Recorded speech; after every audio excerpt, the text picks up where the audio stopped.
What do you think about when people become extremely wealthy? Maybe they don't trust anybody anymore. People are using them. They wonder if there's ulterior motives. But I'm sure you've met some people that had it all, and either they committed suicide, got on drugs, or just weren't happy. The people who win the hardest usually have the hardest time starting over. They don't want to look bad. They have a hard time starting over. So like for what you're doing, you built a successful company, you got a 9-figure business. It's like really hard to then start a YouTube channel and have 40 subscribers. No, you have more now, but still, that's 7,000 subscribers. Like where you are in the YouTube world is like nothing compared to where you are in business world.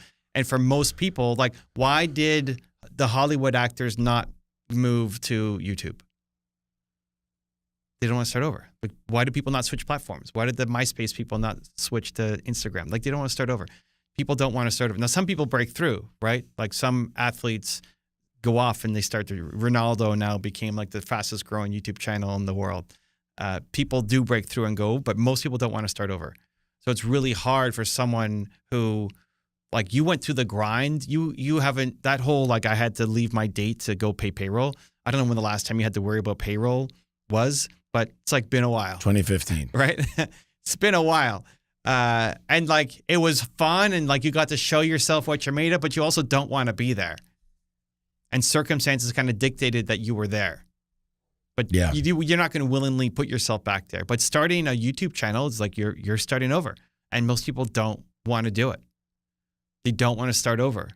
But then they miss the climb. Yeah.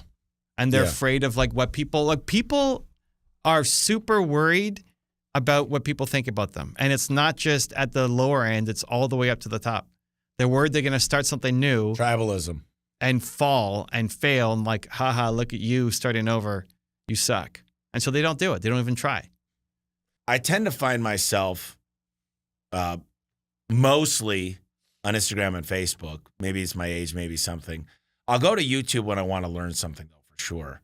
But depending on where you're at in business, there's these different platforms. Which ones, how do you figure out which one's going to be best for you and your purpose of what you're trying to do? So when I look at a content strategy, first is like, what's the business strategy that you're trying to accomplish? And then how do we map a content strategy to reach it? Because just giving a content strategy without knowing the business goals and strategy like doesn't make sense. Because like just be famous is not a great. There's a lot of famous people on TikTok that don't make a dime. It's not a great strategy, right? Yeah. So first off, we look at content through the lens of relationships.